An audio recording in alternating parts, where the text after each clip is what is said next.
Hello students आज हम पढ़ेंगे माइक्रो प्रोसेसर का अगला टॉपिक जो कि है हमारा पीआईटी। स्टूडेंट पीआईटी को हम बोलते हैं प्रोग्रामेबल इंटरवल टाइमर, और जो इसका आईसी नंबर है वो है 8254 या फिर कई जगह ये है 8253। जो 8254 है और 8253 है ये दोनों ऑलमोस्ट 99% सेम है, बस इस दोनों में कुछ चेंजेस है, कुछ डिफरेंसेस है, वो हम यहाँ पे डिस्कस करेंगे। तो आपको जानना है 8254 और 8253 क्या है। ये एक तरह का टाइमर है स्टूडेंट, ठीक है। टाइमर का काम क्या होता है, एक पार्टिकुलर टाइम डिले के बाद किसी चीज़ को प्रोड्यूस करना, किसी डिले प्रोवाइड करना, ये सारा पीआईटी का काम है। अब हम इसके बारे में डिस्कस करते हैं स्टूडेंट्स। पहले इसका बेसिक्स देखेंगे। ये जो है स्टूडेंट ये 24 पिन आईसी है। ये पीआईटी जो है स्टूडेंट 24 पिन है, इसमें टोटल 24 पिन होते हैं स्टूडेंट। और ये काम क्या आता है, ये टाइम डिले को जनरेट करने के काम आता है। टाइम डिले को जनरेट एक पार्टिकुलर टाइम के बाद हमें किसी चीज़ को जनरेट करना है तो ये टाइम डिले के काम आएगा। और इसका एक और यूज है स्टूडेंट, ये काउंटर की तरह भी काम करता है। काउंटर मतलब किसी भी चीज़ को काउंट करने के लिए इसका यूज़ किया जाता है पीआईटी का, ठीक है।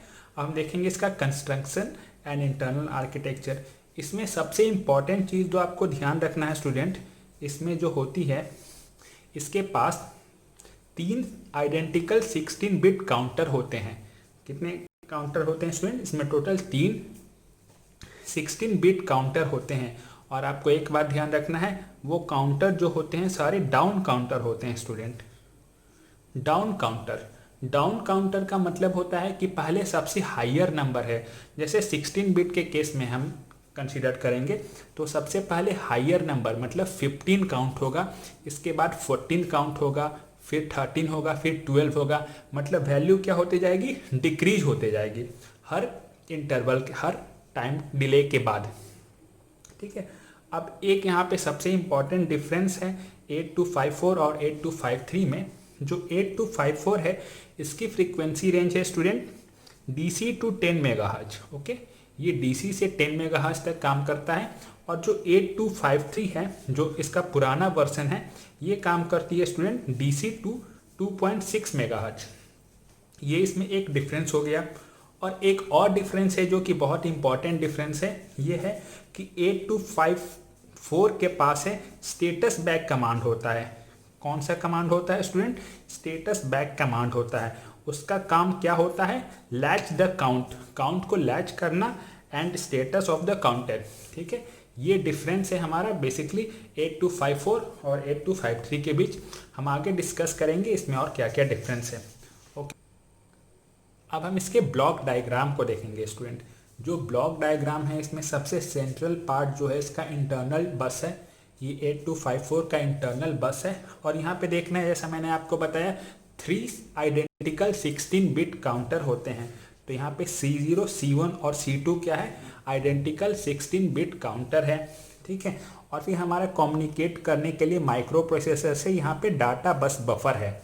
ये टोटल इसमें 8 पिन्स है, ये D0 टू D7 है। फिर हमारे पास है रीड राइट कंट्रोल लॉजिक, जो कि डिसाइड करेगा कब रीड ऑपरेशन होगा, कब राइट ऑपरेशन होगा। इसमें जो कंट्रोल सिग्नल है स्टूडेंट वो है RD बार, ये रीड के लिए काम होता है, WR बार राइट के लिए, A0 A1 से हम लोग काउंटर सेलेक्ट करते हैं, अभी हम लोग देखेंगे कैसे सेलेक्ट करते हैं। और CS बार क्या है, चिप सेलेक्ट बार, मतलब जब हमें सेलेक्ट करना होता है 8254 को तब हम इसे सेलेक्ट करेंगे। फिर वहाँ हमारे पास है कंट्रोल रजिस्टर के बारे में हम आगे पढ़ेंगे कि कंट्रोल रजिस्टर कैसे काउंटर को एग्जीक्यूट करवाता है, इसका ऑपरेशन को, ठीक है स्टूडेंट। जो कंट्रोल रजिस्टर जब सेलेक्ट होता है स्टूडेंट, जब ये कंट्रोल रजिस्टर ऑपरेट करता है तो ये जो डाटा बस बफर है ये अपने 8 बिट लाइन से ये कम्युनिकेट करता है माइक्रो प्रोसेसर से, ठीक है। किसके लिए, exchange the data, okay student. अब हम इसके वर्किंग के बारे में देखते हैं स्टूडेंट। तो जैसा कि हमने इसके ब्लॉक डायग्राम में ये पढ़ा था कि 16 बिट टोटल 3 इसमें कितने हैं 16 बिट काउंटर हैं। तो सबसे पहले 16 बिट कंटेंट उसमें लोड किया जाता है, ठीक है, उसमें लोड किया जाता है 16 बिट कंटेंट उसमें लोड होता है और ये ऐड करता है डाउन काउंटर की तरफ, ठीक है।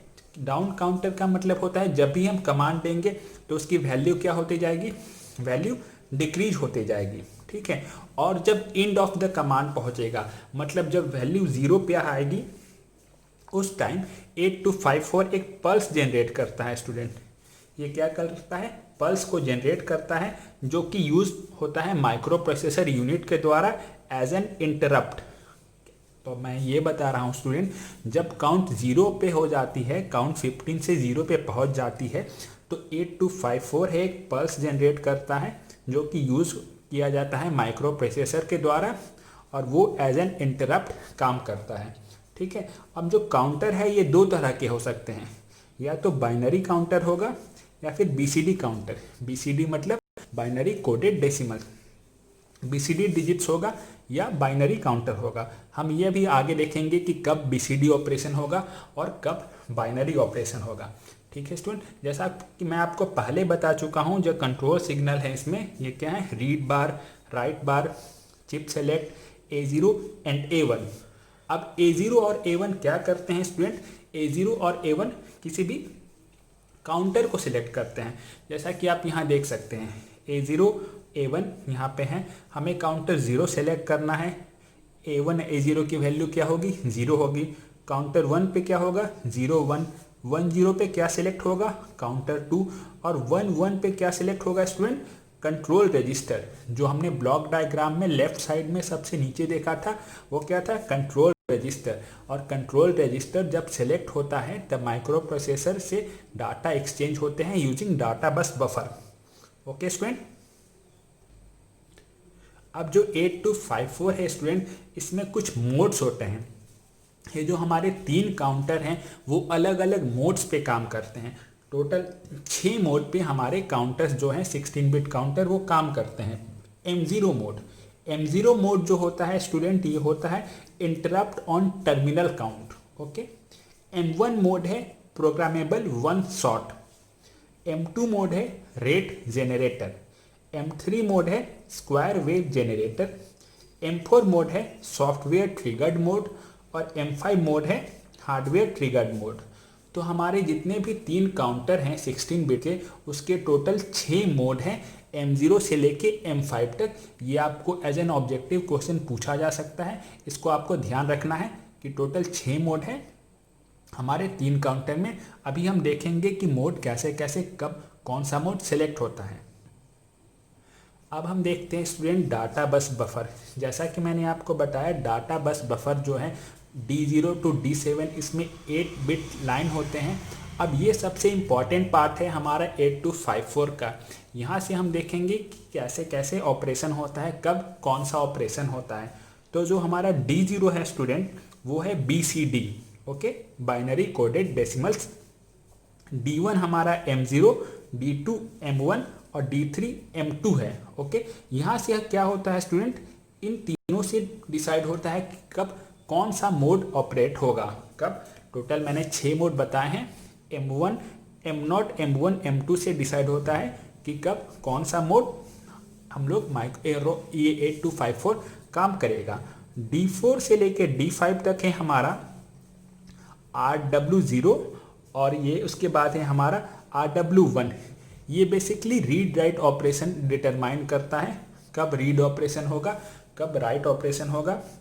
D6 और D7 हमारा है SC0 और SC1। ये हमारा काउंटर सेलेक्ट के काम में आता है, ठीक है। अब हम एक एक करके सारे बिट्स के बारे में पढ़ेंगे। सबसे पहला है स्टूडेंट D0। D0 पे आप देख रहे हैं यहाँ पे BCD लिखा हुआ है, ठीक है। तो जब ये इसका वैल्यू 0 होगा, जब यहाँ पे, और मैंने आपको पहले बता चुका हूँ जो काउंटर है यहाँ पे 2 तरह से काम कर सकता है, या तो BCD काउंटर या तो बाइनरी काउंटर। तो जब D0 बिट की वैल्यू 0 होगी तब वो काम करेगा बाइनरी काउंटर की तरह, और जब D0 बिट की वैल्यू 1 होगी तब वो काम करेगा BCD काउंटर की तरह, ओके स्टूडेंट। उसके बाद हम चलते हैं D1 से D3 तक, जैसा कि आप देख रहे हैं M0, M1, M2 है D1 से लेके D3 तक।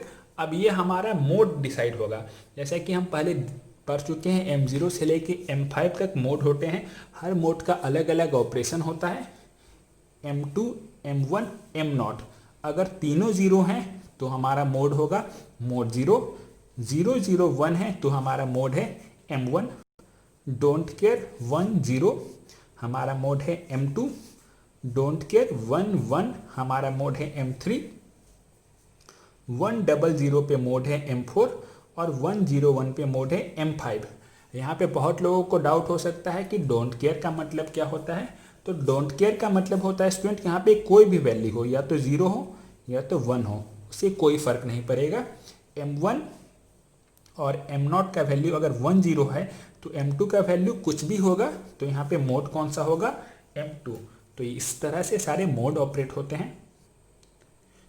अब हम देखेंगे स्टूडेंट D4 से लेके D5 तक, जो कि RW1 और RW0 है।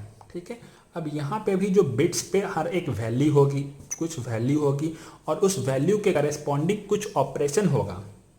अगर दोनों वैल्यू 0 है तब ये काउंटर पे क्या ऑपरेशन होगा, काउंटर लैच ऑपरेशन होगा। ठीक है, अगर वैल्यू 0 और 1 है तो हम रीड या राइट करेंगे किसको, LSB को। LSB मतलब लीस्ट सिग्निफिकेंट बिट, जो LSB है उस पर ऑपरेशन होगा रीड या राइट का। 1, 0 पे होगा रीड राइट ऑपरेशन MSB का, और अगर दोनों 1 हैं तो रीड राइट ऑपरेशन होगा पहले LSB का उसके बाद MSB का। ओके स्टूडेंट, ये था हमारा D4 से लेके D5 तक। अब देखेंगे हम लोग D6 से लेके D7 तक। ये है SC1 और SC0।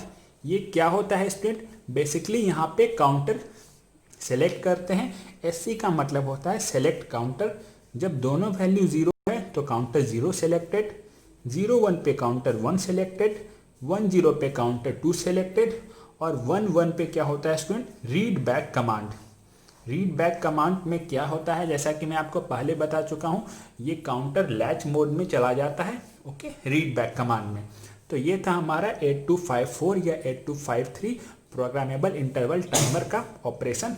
अब इसके कुछ एप्लीकेशंस के बारे में हम देख लेते हैं, जो कि एग्जामिनेशन पॉइंट ऑफ व्यू से बहुत इंपॉर्टेंट है, शॉर्ट क्वेश्चन में पूछे जा सकते हैं। तो पहला ऑपरेशन है इसका, जैसा कि ये टाइमर है, तो टाइमर का बेसिकली काम क्या होता है स्टूडेंट, ये रियल टाइम क्लॉक की तरह इसे यूज कर सकते हैं। इसको डिजिटल 1 शॉट की तरह भी हम यूज कर सकते हैं। और ये क्या है, इवेंट काउंटर। हमें किसी काउंट करना है किसी भी सीक्वेंस ऑफ इवेंट को, उसके लिए हम इसका यूज कर सकते हैं। और इसका सबसे इंपॉर्टेंट यूज है स्टूडेंट स्क्वायर वेव जनरेटर। ये स्क्वायर वेव जनरेटर को और इसके थ्रू हम बना सकते हैं। तो ये सारे थे एप्लीकेशन स्टूडेंट 8254 के। आपको कोई डाउट हो तो आप मुझसे कांटेक्ट कर सकते हैं। Thank you student.